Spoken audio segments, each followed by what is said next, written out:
Please get ready for a dictation of exercise number 1 and 2 from Progressive Magazine of June 2022.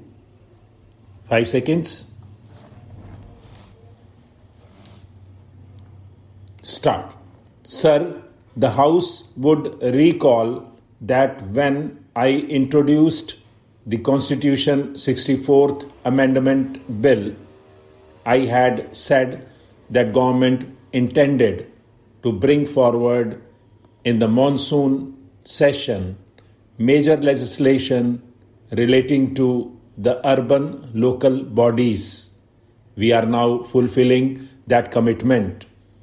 Already, in common parlance, the bill I introduced in the last session is called the Panchayati Raj Bill, and this the Nagarpalika Bill. Allow me, sir, to use these familiar names rather than the somewhat difficult official titles. The Nagarpalika Bill supplements the Panchayati Raj Bill. The theme of this bill is the same as that of the other constitutional sanction for maximum democracy and maximum devolution. Even as we see the strengthening of the Panchayati Raj system as the key to eliminating the power brokers from the life of rural India, so do we see this bill as the key instrument for reducing and eventually eliminating the role of the power brokers in urban India. We seek through these bills to vest power in the only place where power rightfully belongs in a democracy, in the hands of the people. In the past few days, we have been sad witness to the gravest assault on democracy since the founding of our republic, the abandonment of the Lok Sabha by a section of the elected representatives of the people.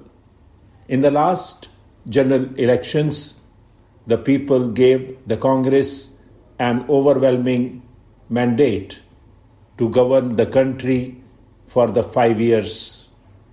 In the same elections, they returned a few opposition members to occupy the opposition benches for the same 5 years. The members of the opposition were elected to fulfill the vital democratic function of contesting the government and its policies right here on the floor of this house, not in the streets or in the columns of newspapers. We respect those democratic and independent-minded members of the opposition who are here with us today to democratically debate the issues of fundamental national importance, which I shall be raising. By the same token, we must deplore the behavior of those other members of the opposition who have simply run away from this highest forum. They have abused this noble institution. They have violated their mandate. They have betrayed their constituents. They have eroded democracy itself. Why have they tried to destroy democracy in Parliament? I have no doubt that it is primarily because they could not bear to see democracy prosper here. The people will, of course, consign to the dustbin of history those who have resigned the seats to which they were elected to the present Lok Sabha. Yet this only increases the responsibility of those of us who have remained in this House to strengthen the foundations of our democracy. Democracy in Parliament and in the state legislatures remains fragile so long as the roots of our democracy do not reach down to the villages and mohallas where the people live. Our Constitution detailed the provision for democracy in Parliament and in the state legislatures. Therefore, democracy in these institutions has survived every vicissitude and flourished. However, our Constitution did not make democracy in local self-government a constitutional obligation. And so, democracy in the panchayats and nagarpalikas has withered at the roots. With these two bills, we shall ensure that the democracy at the grassroots lives. No longer will democracy in local self-government be a passing political pastime.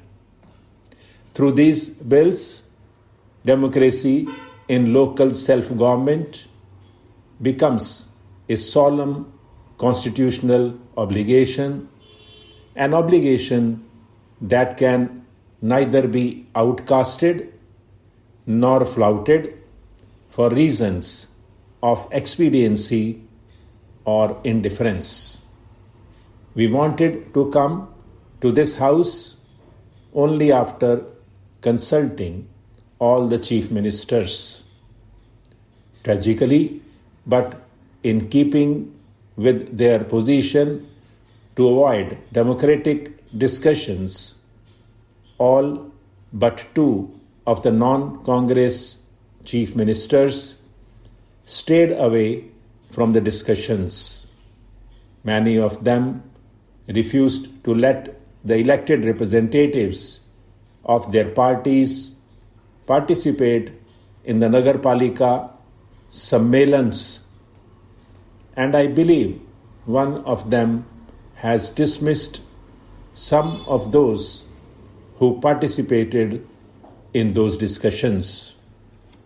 They denied permission to their municipal officers to attend the conference of municipal officers called by the Ministry of Urban Development.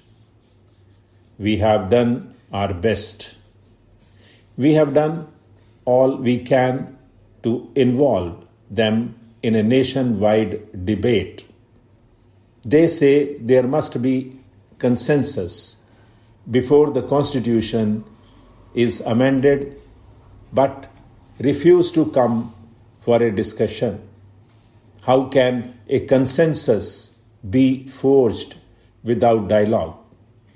Their non-cooperation notwithstanding, we come to Parliament at the end of the widest and most intensive series of consultations undertaken in the history of independent India.